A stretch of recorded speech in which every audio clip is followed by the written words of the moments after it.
Cristian Infante yo lo conocí hace como, no sé, ¿cuántos años atrás? ¿15 años atrás?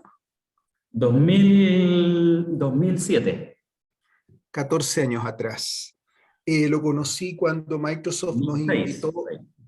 nos invitó a conocer unos colegios del futuro, que no tenía mucho de futuro, tenía mucha infraestructura, pero no de futuro.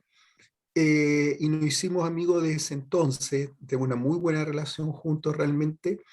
Cristian es abogado de la Universidad de Chile. Él se involucró en la educación porque vio los aspectos legales de Telefónica, no sé si era Telefónica, Movistar en ese entonces, con respecto al proveer las redes para enlaces en su momento. Después él hizo un emprendimiento en educación. Después se fue a hacer un máster a Estados Unidos, no me acuerdo el colegio, la universidad donde era, San Joseph, ¿correcto? Sí. En Filadelfia, ¿no? Sí. Y después se vino a hacer el doctorado conmigo, hizo el doctorado conmigo, y después sacó un título de profesor en la Universidad Alberto Hurtado. O sea, ven una trayectoria increíble realmente. Trabajó en la Vicaría de la Educación del Arzobispado de Santiago como su secretario ejecutivo por varios años, y hoy día fue director de un colegio, a ver si me acuerdo, San Luis Beltrán, en la comuna de Pudahuel, y hoy día es rector de un colegio mariano en La Pintana, fuertemente involucrado con la educación, pero una persona con una integridad moral extraordinaria realmente, por eso lo invité a esta charla, y por otro lado muy vinculado con la iglesia. Así que, Cristian, yo te agradezco realmente el tiempo que te hayas tomado entre todas tus actividades de estar con nosotros. Muchas gracias. Enrique, te mandé la presentación. Hola, Cristian. Hola. A ver, la comparto ahora. Sí.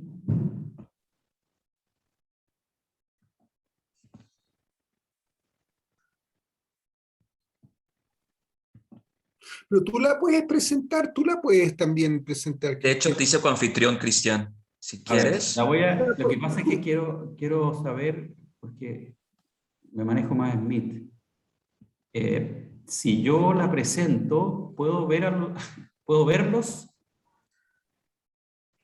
presentar. O sea, da lo mismo si la presentas tú o la presenta Enrique. Claro, Sí, pero pero tú lo puedes ver igual, porque lo que tú haces, porque tú estás viendo, haz un share screen ahora, Cristian, haz un lo voy a share hacer. screen, Lo voy a hacer ahora, espérate. y yo te voy a mostrar cómo lo tienes que hacer para ver a las personas. Exactamente, ya. ¿Tienes dos pantallas o una? Ah, aquí lo estoy viendo. Lo estoy viendo perfecto. Es que aquí tengo una pantalla, desgraciadamente. En mi casa no tengo dos. No, pero aquí lo estoy viendo. No sé si se ve. Sí, Sí se ve. perfectamente. Igual si hay preguntas en el chat, yo te voy a ir avisando. Ya. ¿Sale? Ya. O sea, ahí yo veo mi presentación y también los veo a ustedes. Perfecto. Excelente. Vamos a correr esto un poquito para allá. Pero yo me voy a apagar para que te vean a ti. Ya, no los veo a todos, pero veo algunos. Pero bueno, por lo menos los veo. Bueno, gusto de saludarlos a todos y a todas. Entiendo que son alumnos de ingeniería de los últimos años. Y el profesor Nussbaum siempre me pide que haga esta charla y me pone en aprietos, como le digo siempre, y voy cambiándola de manera de tratar de conectar con ustedes desde lo que Miguel me plantea. Entonces, voy a necesitar en algunos momentos algunas opiniones de ustedes para poder avanzar en esto. O sea, un poco de participación, porque si no esto se vuelve una lata absoluta. Y bueno, voy a partir desde un texto y iniciamos esta conversación. Ese es el texto. Ya no hay judío ni griego, no hay esclavo ni libre, no hay varón ni mujer, porque todos vosotros sois uno en Cristo Jesús. Ese texto es de la carta de San Pablo a los Gálatas. Quisiera preguntarles a algunos de ustedes, ¿qué les dice este texto? ¿Qué les llama la atención? Sé, Miguel, ¿cómo lo hacemos? Así,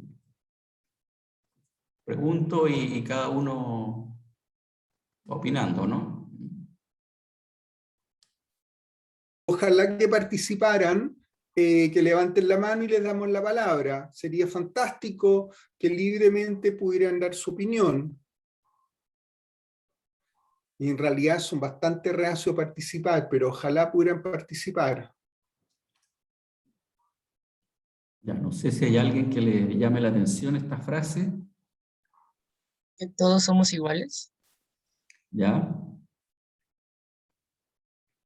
Sí, yo creo que ante Jesús todos somos, o sea, no hay diferencia. Perfecto. Es eso. Ahí Eduardo tiene alzada la mano, Eduardo. Eduardo. Sí, va en una línea parecida. Es un proyecto de vida cristiano, ¿cierto? Donde es un proyecto ético cristiano, donde, como ya lo dijeron, todos somos hermanos, producto de un mismo Dios, y ojalá seguir el ejemplo de Jesús. Perfecto. Muchas gracias. Bueno, precisamente a mí lo que me llama la atención de esta frase, escrita en el año 1, o sea, en el siglo I, que debe haber sido en el año 20 de nuestra era, o sea, hace más de 2000 años, es que en esa época sí que estaba muy marcada la diferencia entre judíos y griegos, entre esclavos y libres y entre varones y mujeres, pero marcado cultural, estructuralmente, legalmente, o sea, las mujeres no valían nada, los esclavos tampoco y los griegos tampoco, y nadie se cuestionaba eso. Lo mismo que puede pasar hoy día con muchas inequidades y muchas injusticias que hay, que la cultura las cubre y nadie se preocupa de ellas. Y aparece este señor San Pablo, Pablo de Tarso, que empieza a predicar en el mundo, en el mar, el mundo griego, y coloca estos temas. Coloca estos temas de que la ley de los hombres hace estas distinciones y estas discriminaciones que en ese momento no se sentían como discriminaciones, estas injusticias, pero que para Dios son todos iguales. Implica una primera valoración tremenda de aquellos que son más débiles, en ese caso de las mujeres, de los esclavos, de los extranjeros, y obviamente la primera declaración de derechos humanos que se hace en la humanidad, porque esto en ninguna parte de las civilizaciones que habían en esa época se consideraba esta igualdad. Muy importante entender que San Pablo andaba recorriendo por el mar Egeo, andaba por Grecia, por las islas griegas y los territorios de Jonia Menor, de Asia Menor, donde las comunidades se iban constituyendo y él les mandaba cartas. Y una de estas comunidades son los Gálatas, y él les manda cartas explicándole esta situación. Estas cartas se incluyen en lo que se llama el Nuevo Testamento. También había un Antiguo Testamento, y en el Nuevo Testamento se incluye el Evangelio, los Hechos de los Apóstoles y estas cartas, entre otros temas. Lo importante para mí de este texto es que nos hacen mirar el catolicismo, en este caso el cristianismo, 2000 años después, para tratar de entender qué es lo que pasó realmente en esa época y cómo eso tiene un efecto en nuestra época hoy día y en nuestro rol como líderes en esta sociedad. Cuando San Pablo plantea esto, pasa a ser llamémosle un elemento de distorsión social tremendamente fuerte y basado en unos principios, como decía Eduardo, creo, no solo religiosos, sino que principalmente en unos principios éticos fundamentados en la concepción de que todos somos hermanos en esta religión, en esta cosmovisión cristiana, pero principalmente unos principios éticos. No sé si ustedes han leído otros textos, no sé si conocen, por ejemplo, ¿alguien conoce el Evangelio, en el Evangelio, por ejemplo, la parábola del buen samaritano? No sé si alguien la conoce.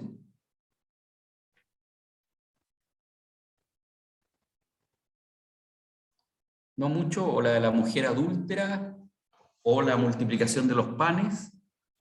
Bueno,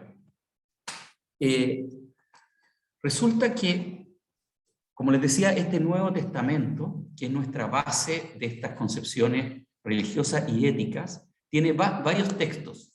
Uno es este de las cartas, pero tenemos estos otros, como el buen samaritano.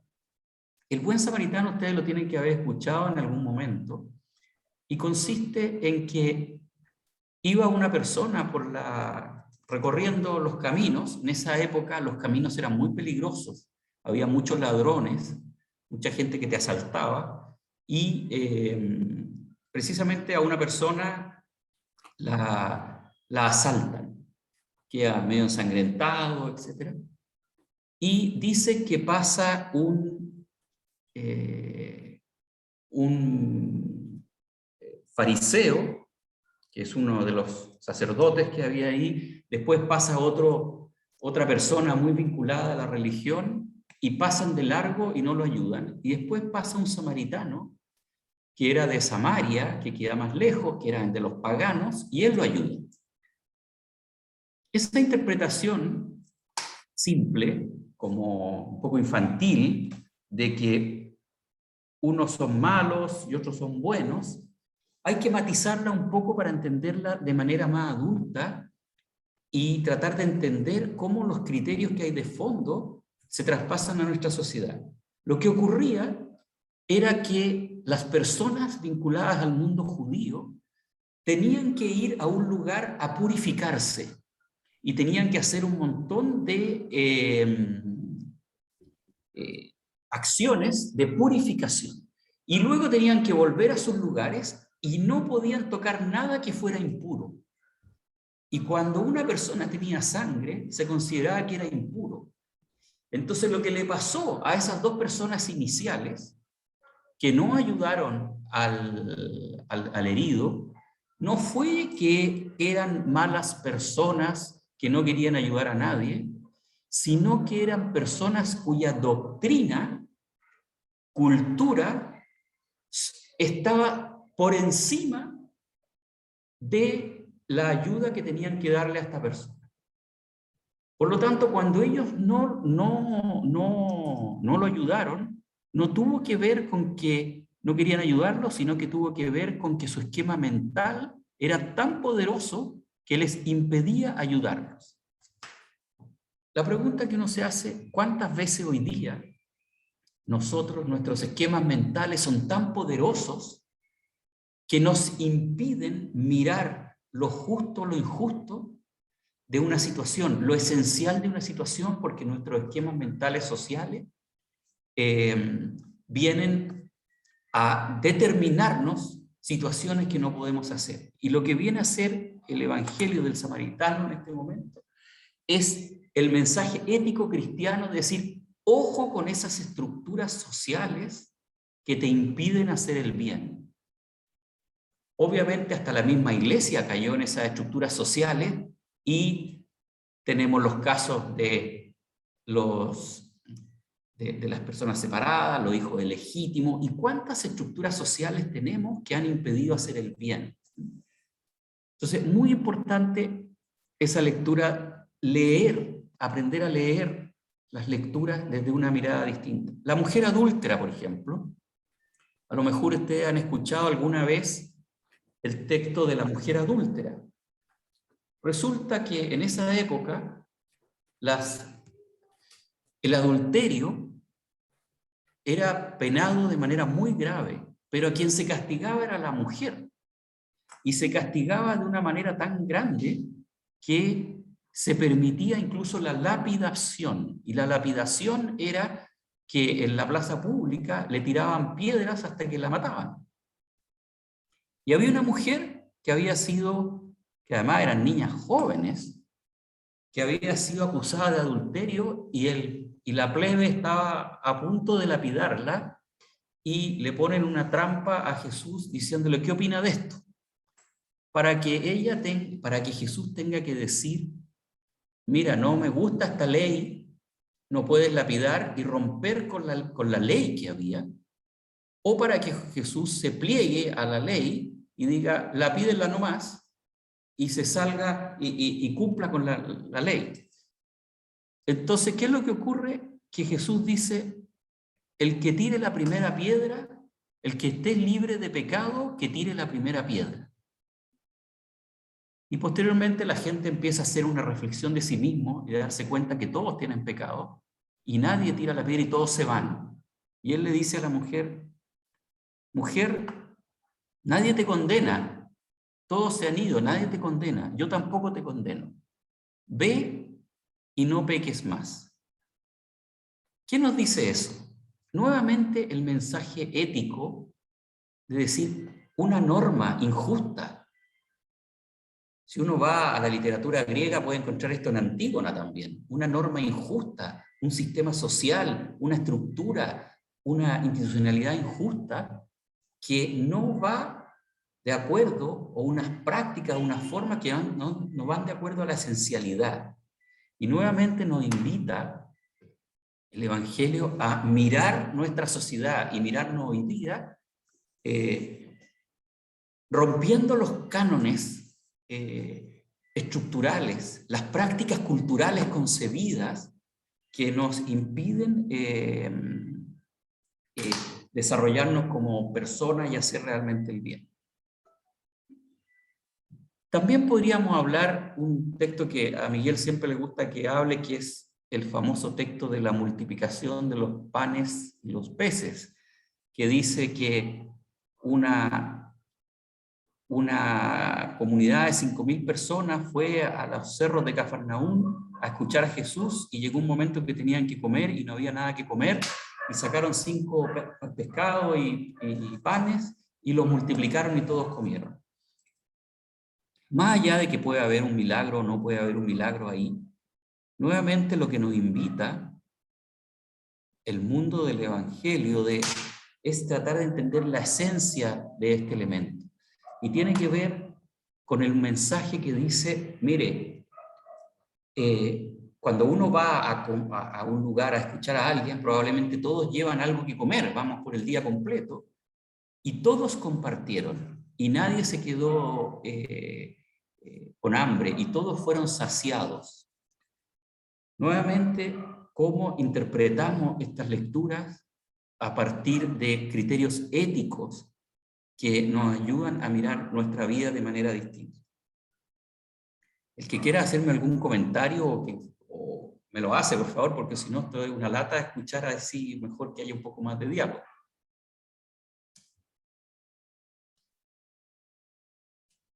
Un segundo texto es este que dice, el gozo y la esperanza, la tristeza y la angustia de los hombres de nuestro tiempo, sobre todo de los pobres y de toda clase de afligidos, son también gozo y esperanza, tristeza y angustia de los discípulos de Cristo, y nada hay verdaderamente humano que no encuentre eco en su corazón. Ese es el primer párrafo de un documento que se llama Gaudium et Spes. Gaudium et Spes es una encíclica, y una encíclica que nos viene a decir que para el cristianismo la angustia de los otros, la angustia de los afligidos, los gozos, la esperanza y las tristezas forman parte de nosotros.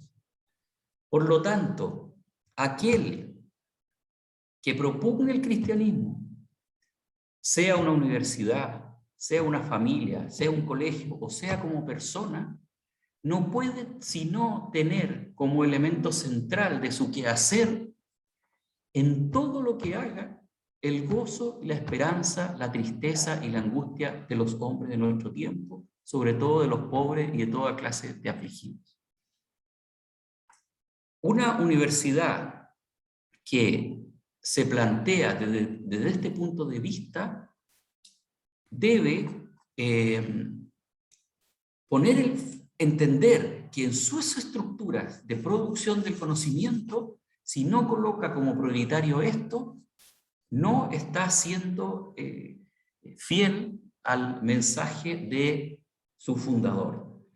Muy importante entender que esto, el Gaudium et Spes, se escribe en una época post-guerras mundiales, con todo lo que significó las guerras mundiales, o sea, en una etapa de Guerra Fría, con dos polos muy fuertes, con un nacimiento importante y socialización de la televisión y de las comunicaciones, una nueva industrialización, periodo de descolonización, donde caen todas las instituciones, suena parecido a lo de ahora, y donde se busca la esencia de las cosas, y la iglesia se renueva dándose cuenta de cómo no había dado el ancho durante su historia a esto, y arma este Concilio Vaticano II, de los cuales Gaudium et Spes es uno de sus principales textos. Estos son lo que le llamamos la doctrina social.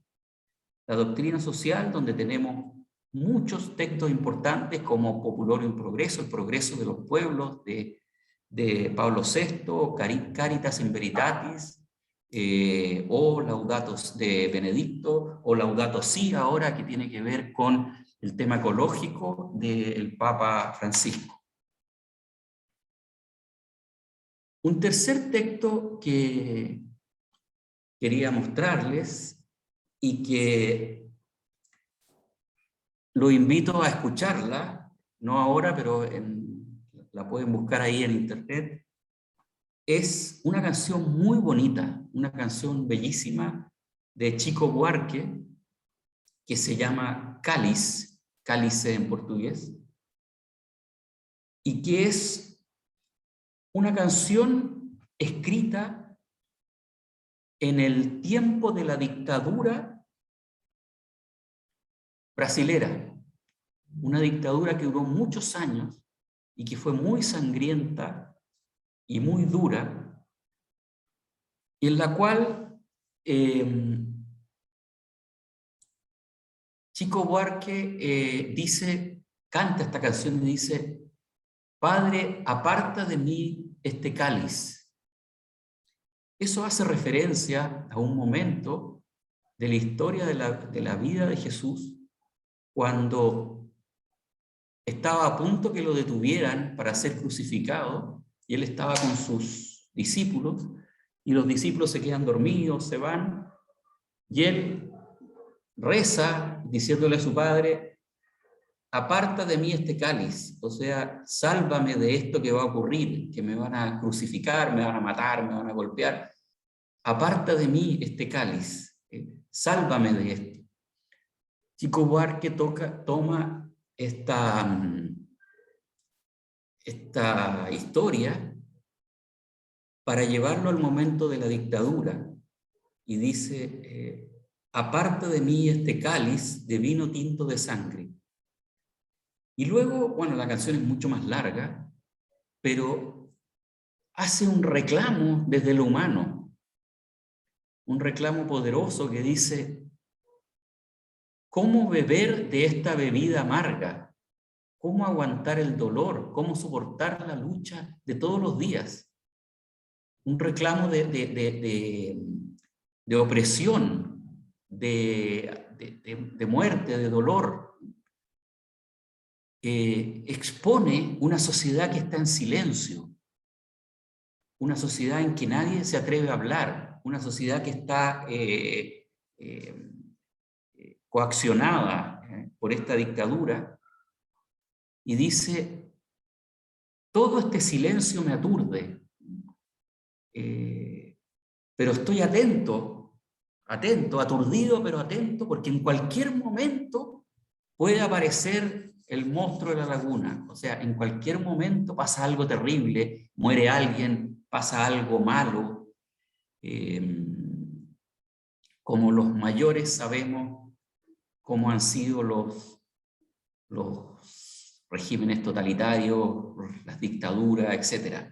Como en cualquier momento alguien moría o algo ocurría, alguna cosa como esta, presos, etc.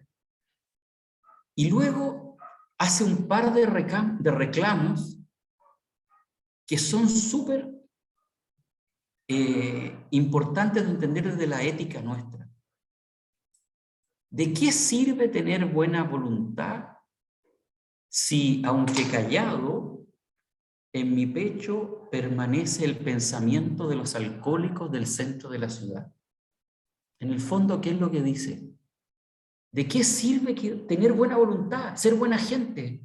¿De qué sirve? Si aunque me quedo callado, los dolores más grandes, que en este caso los coloca en la metáfora de los alcohólicos del centro de la ciudad, las pobrezas, los dolores, la injusticia, las miserias más grandes, están ahí presentes. ¿De qué me sirve ser buena persona cuando pasa esto? Entra ya a un nivel de reflexión mucho más grande, que tiene que ver precisamente con la ética, tiene que ver con no ser indiferente por una parte, y por otra parte, hasta dónde puedo manejar mis medios para combatir esto. ¿Tengo que seguir siendo de buena voluntad o tengo que empezar a actuar como los demás y actuar mal en relación a eso? Son preguntas que uno se hace todos los días y que se hacen todas las personas que hoy día ven algunas injusticias, que hay muchas, y se ponen en situación de ¿qué vamos a hacer con esto? ¿Qué vamos a hacer con los alcohólicos del centro de la ciudad? Podríamos decir hoy día con los más pobres, con los abandonados, con los que no tienen dónde vivir, etc. Y luego da un paso más todavía, que ya es un paso de rebeldía que hace un mismo cristiano respecto de su Dios. Dice: tal vez el mundo no sea pequeño, ni la vida, mi mundo pequeño, a lo mejor mi mundo no es tan pequeño, ni la vida sea un hecho consumado, que ya está dada la vida, sino que quiero inventar mi propio pecado, quiero morir de mi propio veneno, quiero ser libre, no quiero que me dicten todo lo que tengo que hacer, quiero yo inventar mi pecado, y si tengo que morir, quiero no morir por otro, quiero morir por mi propia vida. Mi propia vida, quiero jugármela, quiero desarrollar mi vida más allá de muchas normas que pueden haber. Muy importante para mí entender esta canción como la experiencia cristiana, la experiencia de enfrentarse al dolor, de enfrentarse a qué tenemos que hacer respecto de eso, y también enfrentarme muchas veces a doctrinas y normas que me inhiben en mi calidad de ser un individuo que construyo mi propia vida, aunque cometa mis propios errores y cometa mis propios pecados. Esta profundidad, Chico Buarque es además un escritor, acaba de sacar un libro muy bonito, lleva varios ya, Pero esta profundidad espiritual y de reflexión y profundidad ética nos lleva a pensar cuál es el verdadero sentido de la ética y de la ética basada en una religiosidad, en este caso el cristianismo. Hay otras bases laicas, no religiosas, y de otras religiones también, que fundamentan éticas. Pero aquí hay una ética que además nos permite esta libertad de poder decir esos elementos que están ahí. Muy importante entender que esto se produce en un momento de dictadura y obedece a la manera en que la cultura, en este caso la cultura de la música, reacciona ante esta situación desde el cristianismo. Tenemos entonces, hemos visto el Gálatas 3 al 28, la primera texto, Gaudium et Spes, la encíclica. Gálatas, que es la palabra puesta en los evangelios, en el antiguo, en los Hechos de los Apóstoles, las cartas en el Nuevo Testamento. Una fuente de base absoluta, si uno la lee y la reinterpreta bien, para la vida de las personas. Gaudium et Spes, las encíclicas, la iglesia, lo que está, y Cálice es la cultura popular del cristianismo. Tres fuentes fundamentales de nuestra ética y de nuestra fe. Una hace 2000 años, otro en el año 65, en el Concilio Vaticano II, y otro en el año 73. Mucho tiempo transcurrido, muchos contextos distintos. ¿Y por qué estos textos siguen teniendo vigencia? Primero, el tema, ¿hay algo puesto en el chat ahí? Getsemaní, alguien puso ahí Silvana. Algunos dicen que conocían los textos. Muy bien. No alcanza, no veía los chats. Finalmente, lo que nos dice esto es que la idea cristiana fundamental es que el cristianismo cree que el ser humano no es alguien que está limitado y estructurado a un devenir en que no puedo hacer nada, en que no puedo cambiar nada, en que todo es de una determinada manera, sino que el hombre, ahora hablamos del hombre y la mujer, digamos, antes se usaba genérico, está en el mundo para crear, para transformar, y tiene la facultad de modificar su espacio. Nosotros somos personas que hemos pasado por la universidad. Nosotros somos personas que hemos llegado a los niveles de conocimiento más altos en porcentaje de segmentos de nuestras generaciones.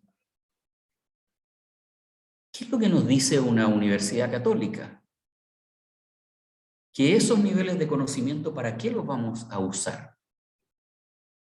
Porque si no los usamos para crear, para transformar y para modificar el espacio, para hacer que este mundo no sea tan doloroso, que no sea tan injusto, que no haya estructuras sociales, prácticas culturales y formas y medios de acción que generen más injusticia, la verdad es que no se entiende una universidad católica.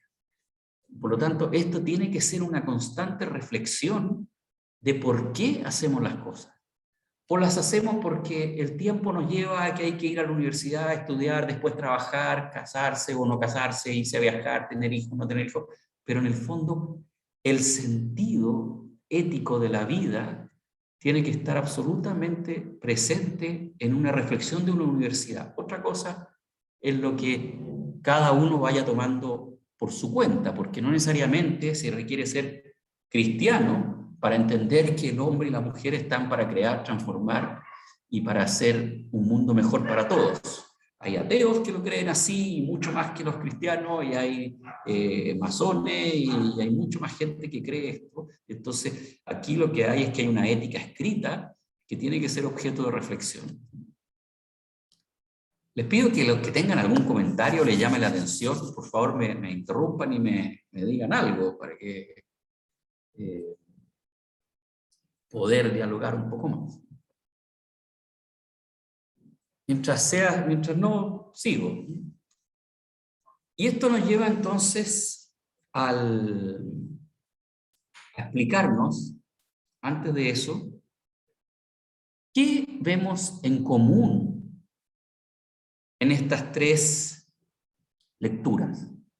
Estos tres textos, estas tres fuentes, la fuente del Evangelio, la fuente de la doctrina y la fuente de la cultura. ¿Qué vemos en común? No sé si alguien se podría aventurar a decir qué ve en común aquí.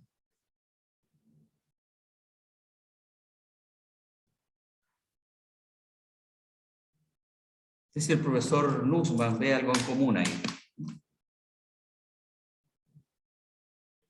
Me interesa que participen nuestros alumnos. Sí, también, obvio. Sí, Eduardo. sí, a ver, es el mismo mensaje, y de hecho es el mismo mensaje con matices y profundidades distintas. Nos invita justamente a construir un proyecto de vida ético. Yo le voy a poner el apellido ético cristiano, ¿cierto? En distintos contextos. Em, pero me voy a tener que explayar un poquito más para desarrollar Dale. la idea. Bueno, como primera cosa, hay que entender de que, sobre todo el último texto, ¿cierto? Que está hablando de una dictadura, de una situación súper difícil, hay que entender que el mundo o la vida es con sufrimiento, o el sufrimiento y el dolor es parte de la vida. Entonces, eso hay que entenderlo, porque muchas personas pueden equivocar de que eso es, entre comillas, por culpa de Dios, y eso es una idea completamente equivocada, sino que más bien la vida es así, y de hecho muchas de las cosas que pasan es justamente porque hay una ausencia de un proyecto de ética cristiana en cada uno, y eso se va replicando. Entonces, eso como primera cosa. Como segunda cosa, también hay que entender que Dios nos entrega libertad, y que el libro albedrío y una libertad casi absoluta en ese sentido, y donde uno puede todos los días decidir cómo actuar. Y claro, el hombre equivoca el camino y muchas veces decide cosas que son atrocidades, eh, genocidios, dictaduras, violaciones de los derechos humanos hacia otras personas, y múltiples formas de cosas negativas que afectan a otras personas, pero eso es parte de nuestra libertad, digamos, de nuestra libertad como personas que nos otorga Dios. Entonces, y dentro de esta libertad también está el hecho de uno poder creer o no en Él. Y el hecho más evidente de esto, por ejemplo, es que si yo preguntara a la audiencia, oye, ¿alguien cree en el sol? Sería absurdo que yo preguntara algo así. ¿Ustedes creen en el sol? Porque el sol lo vemos todos los días los vemos el sol, y es innegable.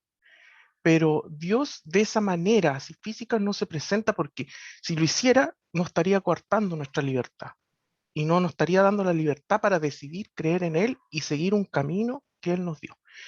Y como último punto está este mensaje que va desde la Biblia, ¿cierto? Y desde la Biblia ya da un mensaje, incluso después envía a su Hijo para darnos un mensaje, eh, que es vivir en conforme a una ética cristiana, un proyecto de vida cristiano, donde el mundo sería mejor si es que lo practicáramos, porque más encima cada uno lo practica y empieza en comunidad a generarse algo aún mayor y un proyecto de comunitario mayor. Entonces, en ese sentido, el mensaje está, pero el problema es que somos porfiados, no seguimos, no nos dejamos conducir por este espíritu, y vienen todos los problemas que hay en el mundo. Y acto seguido también el mundo o las cosas de este mundo hacen que yo me aleje, hacen que no encuentre paz, me distraen. Entonces, sumada a todas estas cosas, al final es un tema de decisión, de libertad, por seguir este proyecto de vida cristiana. Eso. Muchas gracias, Eduardo. Bueno, yo por tus palabras veo que tiene bastante claro tu tema y que obviamente lo haces desde una convicción cristiana. Pero lo importante sería ver qué interpreta alguien, sacándole incluso el ámbito de la fe. El ámbito de la fe. Aquí hay palabras. O sea, nosotros todos los días leemos cosas de escritores, de un montón de... Acabo de leer un libro bien antiguo que se llama ¿Por qué mueren las democracias? Que es un libro obviamente que no está escrito desde la politología y no tiene nada que ver con el cristianismo ni nada por el estilo, pero que plantea el dilema ético de cuando mi contrario en política hace cosas incorrectas, ¿qué debo hacer yo? Y pone un poco el tema de Trump y el presidente que estaba anterior a Trump, se me olvidó el nombre de este momento, Obama, y lo que pasó ahí y por qué Trump llegó al poder y qué ocurrió por ambos lados. Y en el fondo me coloca en la disyuntiva del dilema ético de cómo debo actuar cuando el otro actúa mal. Y bueno, ahí cuenta que cuando uno actúa mal y el otro actúa mal de vuelta y de vuelta y de vuelta, finalmente todo se pudre y la democracia empieza a morir. Y que la única manera de sostener la democracia es que, aunque sea más doloroso y más costoso, se requiere mantener unos principios éticos fundamentales que mantengan una sociedad bien sostenida. Porque cuando uno empieza a actuar mal, igual como actúa el otro, y justificándose en el mal del otro y viceversa, finalmente todo se termina pudriendo. Entonces, ese es un documento de la política, pero ético. Bueno, acá también son documentos que, aunque vienen de la religión, de la cultura, son documentos éticos. La ética, ¿qué importancia tiene para uno? No sé si algún otro alumno podrá decir, ¿qué tiene que ver conmigo esa ética? Si hay otro que pueda participar.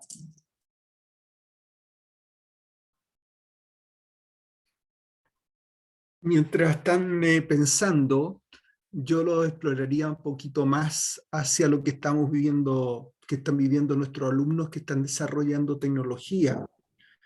Y la pregunta es, ¿la ética de qué manera me guía en los desarrollos que yo estoy haciendo, en las investigaciones que estoy haciendo?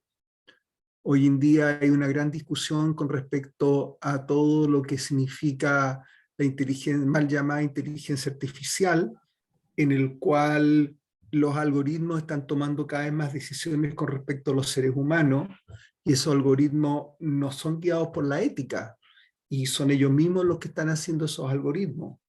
Entonces yo extendo la pregunta de qué manera la ética en la cual yo creo la estoy aplicando en mi quehacer profesional.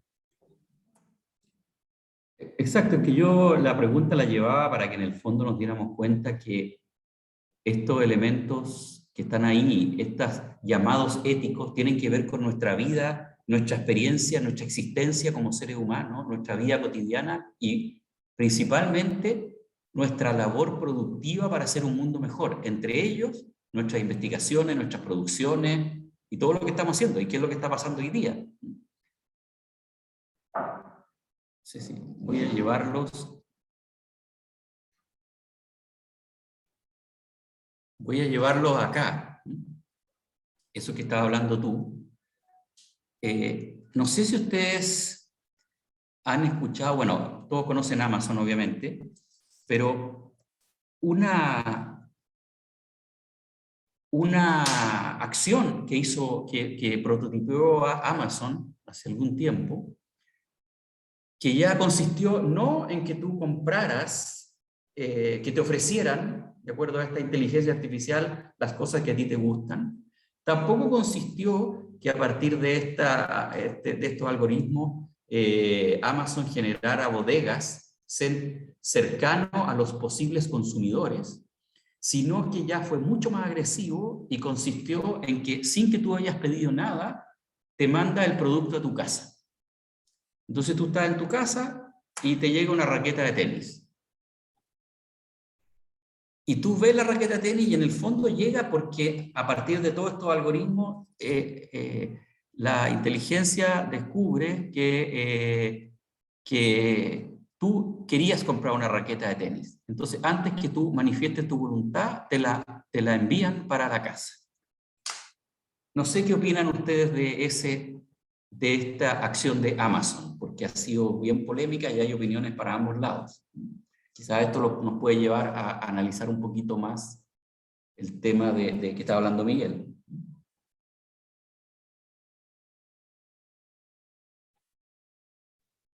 Hola. Hola. Bueno, por mi parte, yo pienso que ese es un tipo de acciones ¿cierto?, que dirigen los comportamientos de las personas, por lo tanto, digamos, es como más que nada dictatorial, quizás visto desde alguna perspectiva, que está imponiendo, claro, bajo quizás criterios propios de cada recolectado a partir de los algoritmos, pero de alguna forma también está imponiendo tendencias, está imponiendo pensamiento y comportamiento en relación a esto mismo como el ejemplo que mencionas tú en este caso. Y dime una cosa, ¿quién está detrás de esta creación? Claramente las personas o sea, claramente aquí hay una perspectiva organizacional, ¿ya? Pero más profundamente el propio ser humano está intentando a través de estos propios algoritmos generando o determinando comportamientos. Y después, claro, mediante el análisis de datos y todo lo demás, genera una sugerencia, porque al fin y al cabo, el tema de cómo uno lo puede ver desde esa perspectiva de que todos estos datos y lo que se infiere a partir de ellos pueden llegar a ser recomendaciones, más no las decisiones finales. Eso finalmente lo dictamina una persona. Y en este caso en particular, hay mucha gente que dice, bueno, pero es que los datos nos demuestran, de hecho, la persona que me presentó esto, que era un profesor de estos temas, que trabajaba en estos temas de inteligencia artificial y tecnología y todo, lo encontró maravilloso, porque efectivamente él quería comprarse esta raqueta, además que si no la compraba le decía, no, no la quiero y se la llevaban, no había problema en eso. ¿Por qué un ingeniero de alto nivel que trabaja en una empresa como Amazon no se hace la pregunta, por ejemplo, lo que dices tú, que aquí estamos incidiendo quizá ilegítimamente en los comportamientos humanos? ¿Por qué no se hace esa pregunta?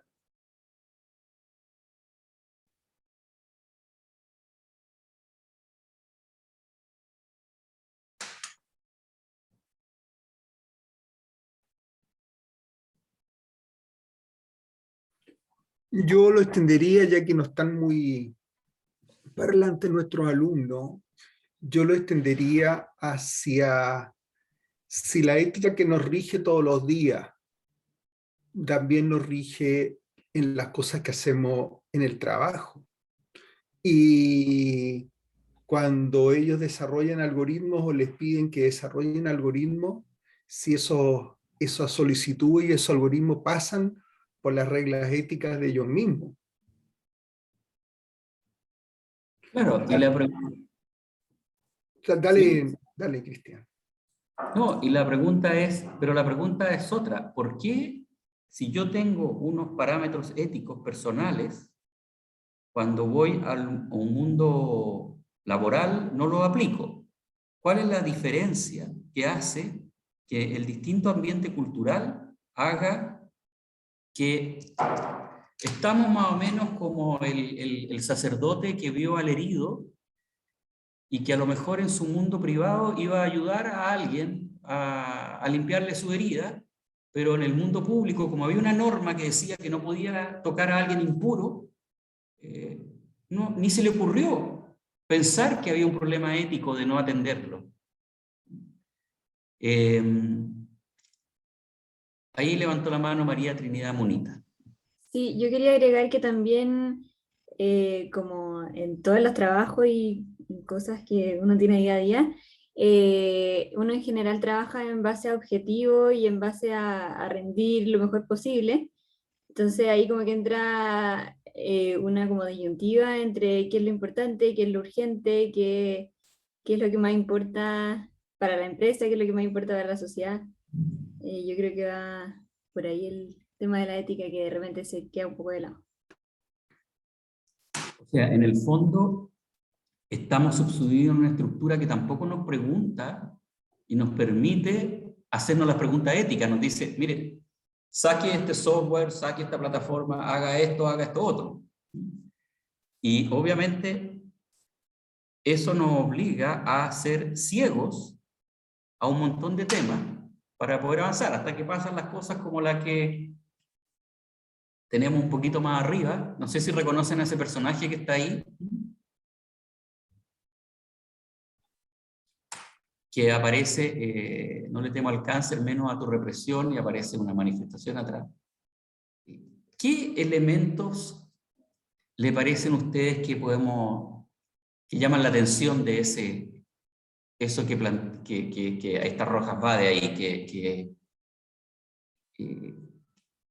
¿hay algo que les llame la atención de esa foto en respecto a lo que estamos diciendo?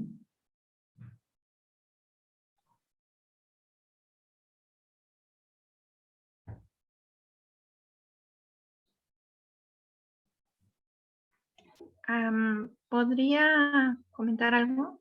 Sí, dale por favor, Alma. Se refiere a la imagen, ¿no?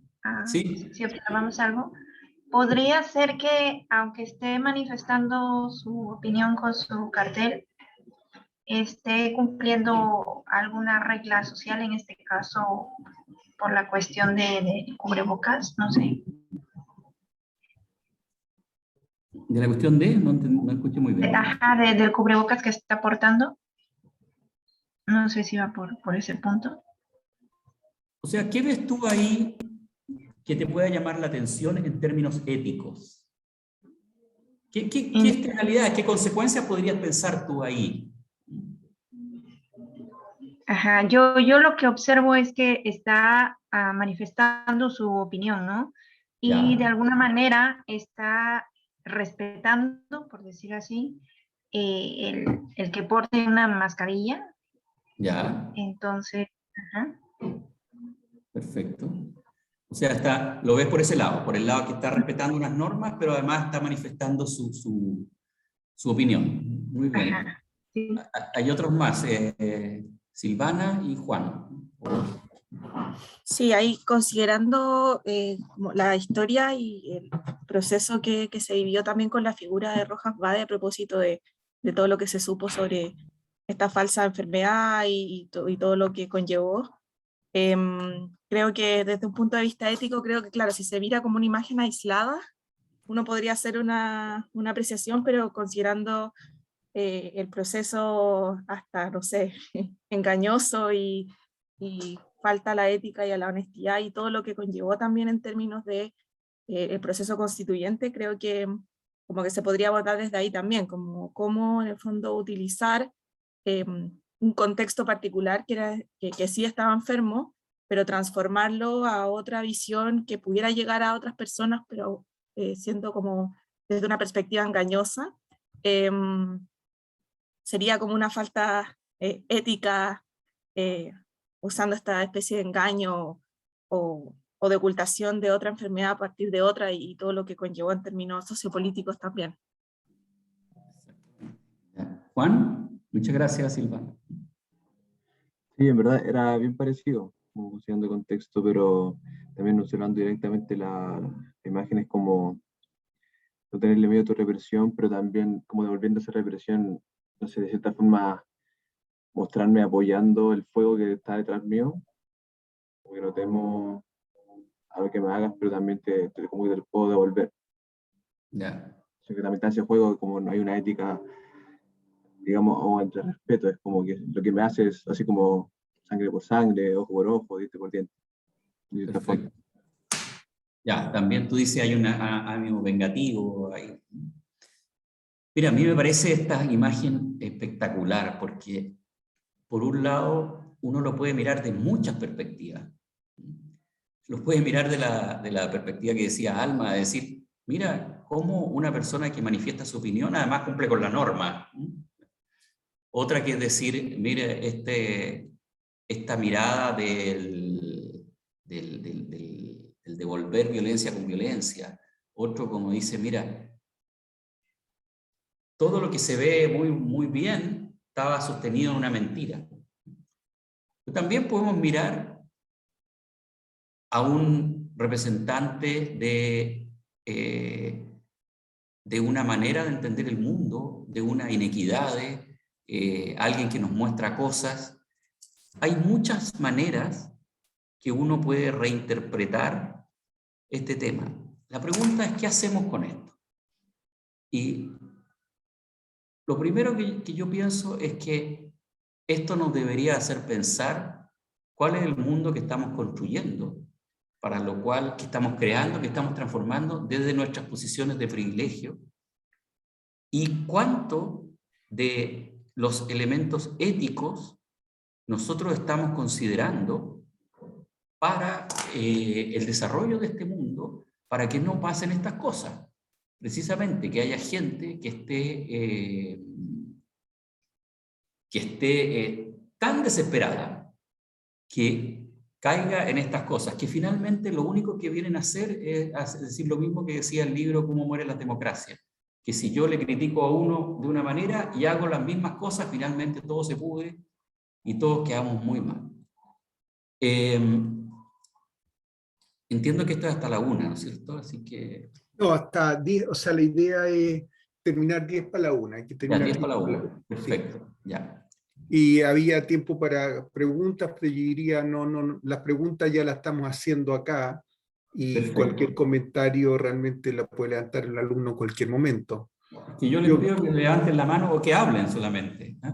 Mira, entonces quisiera llevarlo a, entonces, entendiendo, porque ¿qué es lo que nos pasa? La Iglesia Católica, como todas las iglesias y todo, mucho ha caído en un descrédito, el tema de los abusos, el tema de un montón de temas, que han hecho que mucha gente se aleje de lo esencial, que no es la iglesia, no es los sacerdotes, no es las monjas, no es ninguna de esas cosas. Lo esencial es el mensaje que está ahí para nuestra vida cotidiana y para ver cómo construimos un mundo mejor. Porque uno puede hacer muchas cosas rituales y muchos elementos no sé, de imágenes, pero si no mira a fondo en los elementos éticos que están detrás de la propuesta, es muy difícil que realmente haya la consistencia que requieren las cosas. ¿Y qué es lo que viene a hacer una universidad? Stefano Samagni es un economista muy importante que ayudó al Papa Benedicto a escribir la encíclica Caritas in Veritatis, que se refiere precisamente a la economía, y hablando sobre el tema de las universidades y universidades católicas, dice, el rol específico de una universidad católica no es el de hacer las prédicas, o sea, prédicas de la fe, ¿sí? Porque es una universidad. Lo que hay que hacer en la universidad es investigar, no hacer prédicas. Las prédicas se hacen en las iglesias o en asociaciones scout o lo que se quiera. Pero la universidad es para investigar. ¿Para qué? Para construir un mundo mejor y que no nos pase lo que decía Mónica, parece Monita, no me acuerdo el nombre, que te encuentras en una cultura en el que no puedes hacer mucho porque está dado. La pregunta es cómo construimos maneras y cómo investigamos y producimos maneras en que eso no ocurra. Dice, en la universidad se hace investigación, pero debe ser una investigación que abra a lo aún no visto, a aquello que otros tradicionalmente no hacen, a elementos nuevos que nos permitan tener un mundo mejor y no a repetir las fórmulas irreflexivas como esa situación que está haciendo Amazon, que en base a una manera de pensar que dice, bueno, pues si va a comprar igual, mejor le facilito la vida, le entrego las cosas, pasa por encima los elementos humanos y éticos que hay detrás. Imagínense que tiene una persona, un hombre o una mujer que esté muy angustiado porque tiene que hacer dieta, porque quiere hacer dieta, y de acuerdo a este sistema, le esté llegando comida todos los días, o cosas así. O gente que está apretada con los dineros y que no puede estar comprando y le sigue llegando. Y así todo tipo de inmiscuirse en la vida privada y tratar de generar situaciones para mi beneficio propio, parece que esas empresas no lo ven. ¿Ah? Entonces la pregunta, ¿por qué no lo ven? Habiendo probablemente gente de muy buena voluntad en sus casas, con su familia, etc. Benedicto nos dice en otras que el verdadero desarrollo consiste en entender que la técnica, o sea, lo que hace la inteligencia artificial,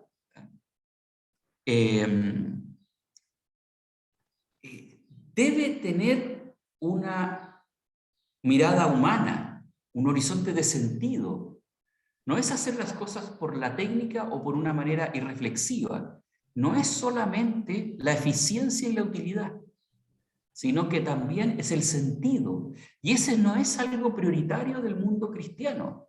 Es de cualquier ideología, doctrina o cosmovisión de buena fe que entienda que el paso por este mundo tiene que ver con hacerle el mundo mejor a los demás y no solamente a uno mismo. Pero llevar la técnica y la eficiencia a los niveles extrapolados más allá del ser humano es lo que nos ha llevado a, ya sabemos, guerras mundiales, vemos dictadura, pero estas cosas se empiezan a nutrir en el pequeño mundo de cada día. Cuando los hombres se preguntan solo por el cómo y no los por qué que nos impulsan a actuar, empieza a fallar el tema, porque empezamos a ser repetidores de una cultura sin tener ningún signo ni siquiera de rebeldía, y al final las cosas explotan. La Universidad Católica tiene que ser un lugar donde uno hace esa reflexión, ¿ah? Para analizar el porqué del bien. Las acciones del ser humano tienen que ir enmarcadas en una conceptualización de valores. Puede ser este o puede ser otro, pero tiene que haber una conceptualización de valores. Y eso nos lleva al ser humano. Dice, el desarrollo sin hombres rectos, sin operadores económicos y agentes políticos que sientan en su conciencia el bien común, es imposible. Por lo tanto, se necesita tanto preparación profesional como coherencia moral. ¿Qué le corresponde a una universidad católica? ¿Qué le corresponde desarrollar? Porque aquí no se trata de hacer prédicas, sino que la coherencia moral se demuestre en mi quehacer cotidiano, en hacerme las preguntas cotidianamente. Dice Samagni, dice, la gran mistificación de nuestra época ha sido la de hacer creer a generaciones enteras de estudiantes universitarios que la utilidad es lo mismo que la felicidad. Y eso no solo ha sido la universidad, ha sido la sociedad completa, los sistemas completos que nos han llevado a creer que si yo compro más cosas o tengo más cosas voy a ser más feliz. Dice, esto ha sido una mentira que los que siguen diciéndola espero que lo hagan de buena fe porque es un error, porque es una mentira, no es verdad.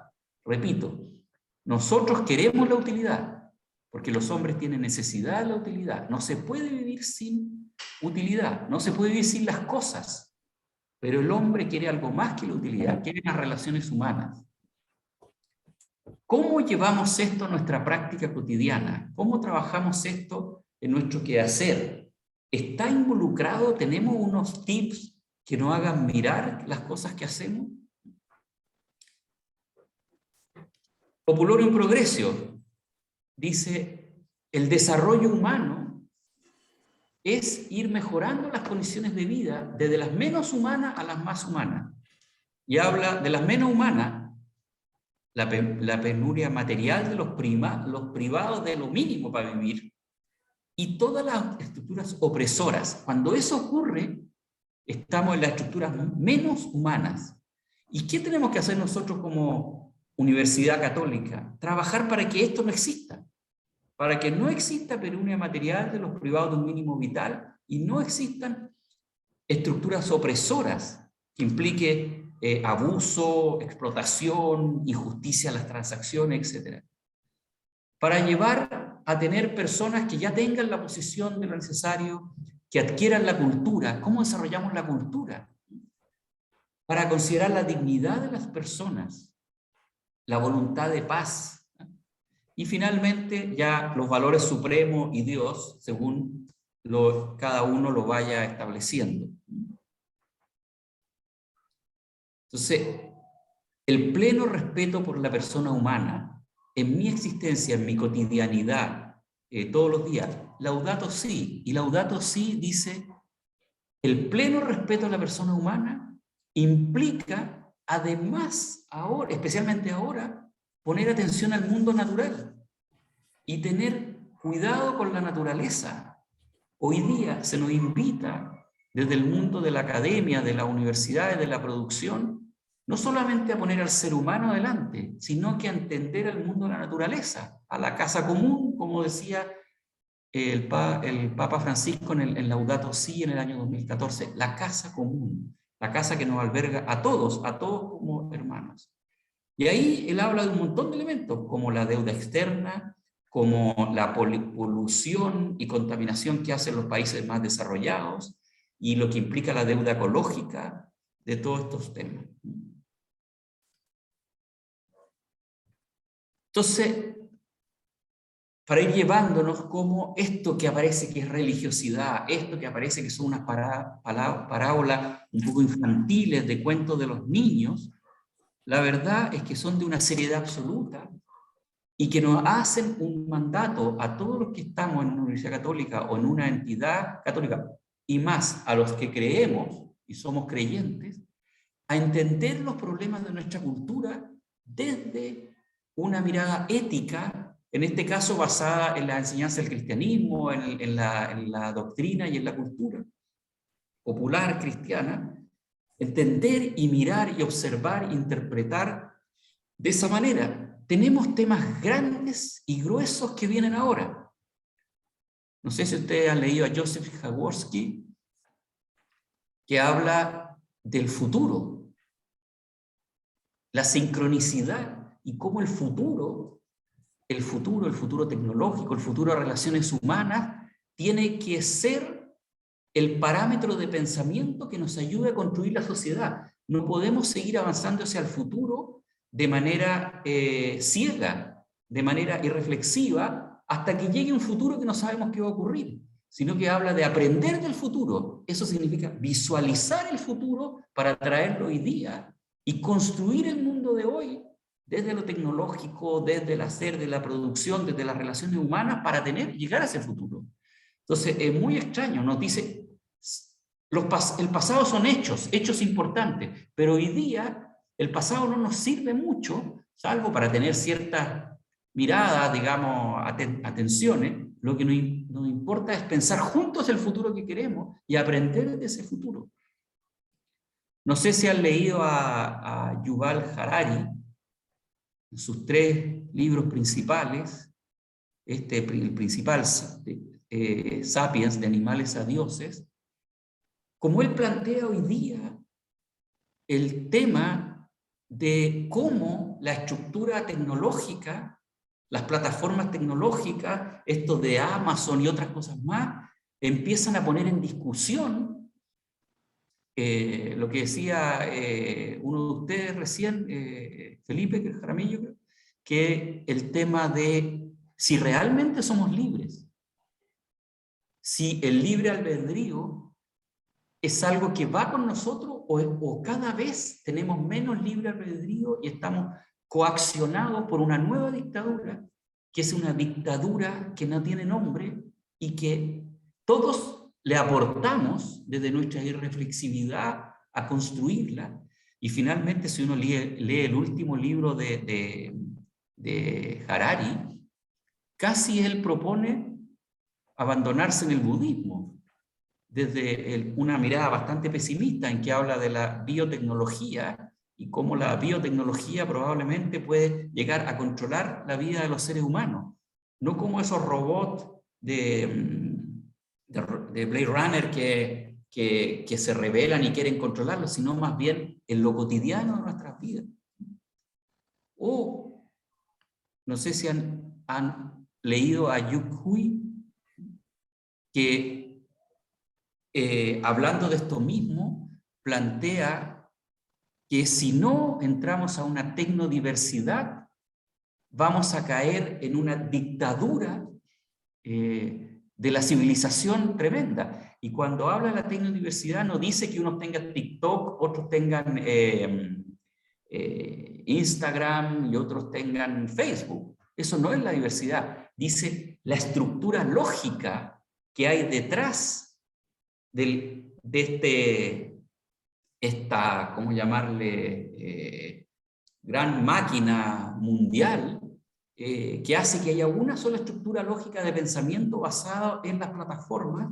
Y se necesita ir a la tecnodiversidad, que hayan distintas maneras, que puede haber una rebeldía, una reflexión, una manera de ver el mundo distinta. Obviamente, Yu Hui y Harari y Jaworski son personas notables que pueden sacar la cabeza del agua y mirar. Cada uno de nosotros a lo mejor no vamos a ser capaces de hacer eso, pero la pregunta es, ¿qué debe hacer la universidad con esto? ¿Vamos a ponerle recursos para entender lo que hay detrás de la tecnodiversidad, los elementos filosóficos, espirituales y éticos que hay detrás de la tecnodiversidad? Y cómo desarrollarlo no desde la técnica, desde una ingeniería, sino que más bien desde una integralidad de elementos, de valores, de disciplina que nos permitan entender el mundo donde estamos yendo y lo que estamos haciendo. Bueno, y finalmente decirles que la realidad, lo que está fuera de nosotros, es imposible que sea totalmente develada. Por lo tanto, necesitamos criterios de interpretación y tenemos que tener muy claros que estos criterios de interpretación provienen de los esquemas mentales de los investigadores. Si no nos hacemos un cuestionamiento de nuestras propias maneras de pensar y de enfrentar el mundo, vamos a ser como el sacerdote que no ayudó al herido, porque su manera le decía que no podía hacerlo porque tenía que estar purificado. Eso nos ocurre todos los días.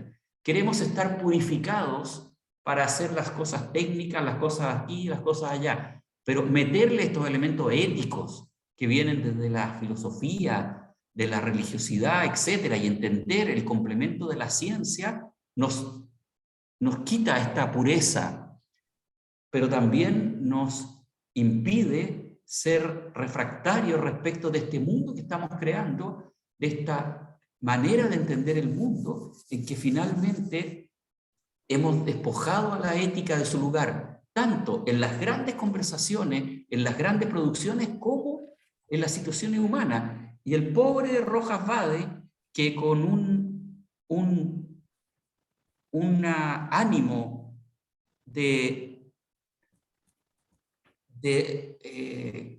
ser rebelde ante las injusticias que ve, cae en las mismas cosas y malas prácticas y nos dice, esto no augura nada nuevo y el mundo probablemente va a ser de uno y otro y no va a haber una propuesta distinta.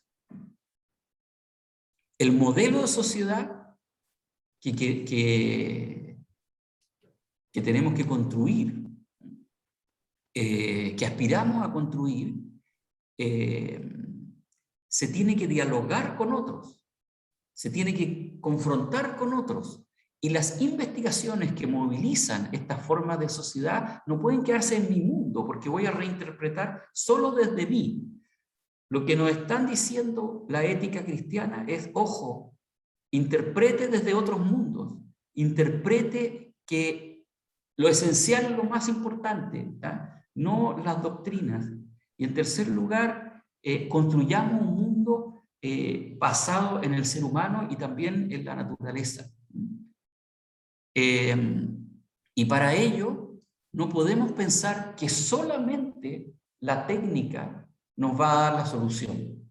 Necesitamos la poesía, la filosofía, la religión, la sensibilidad estética para poder darle un sentido o descubrir los sentidos y finalidad a las cosas para un mundo mejor. Y eso implica que una Universidad Católica debe preocuparse que aquellas personas que forman tengan una aproximación a esta sensibilidad ética, a esta poesía, a los elementos éticos del mensaje cristiano en este caso, o cualquier elemento ético, y a los elementos filosóficos que forman parte de cualquier reflexión que tiene que ver con la producción para hacer un mundo mejor.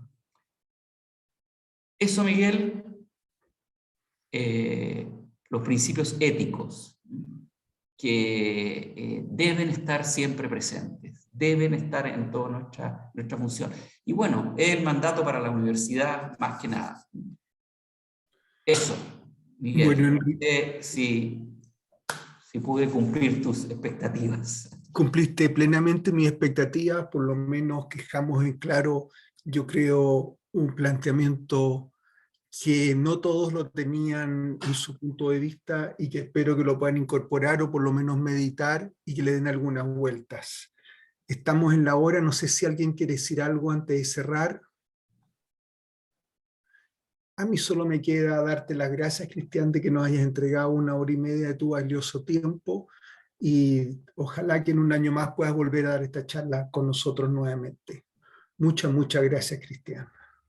Muchas gracias a ti. Y bueno, gracias a ustedes por... me gustaría, Miguel, que ¿sabes lo que pasa? Que esto se hace un poco fome cuando uno habla mucho y no hay tanta participación, pero parece que este seminario es un poco más así, menos participativo, por lo que tú dices. Lamentablemente no participan todo lo que nos gustaría, pero bueno, es lo que tenemos, con eso tenemos que trabajar. Pero eso tienes que trabajarlo tú, pero en el fondo yo creo que una luz de esperanza que en la Universidad Católica no me haga prédicas de la fe, sino que me plantee cuál es la postura ética que viene del mensaje para nuestra producción normal. Ahora, cada uno puede estar de acuerdo o no de acuerdo, porque todo esto son elementos discutibles. Eso, muchas gracias, Miguel. Y gracias muchas gracias a ti. Listo. Nos vemos entonces la próxima semana. Que estén muy bien. Muchas gracias, Cristian, nuevamente. Chao. Chao a todos.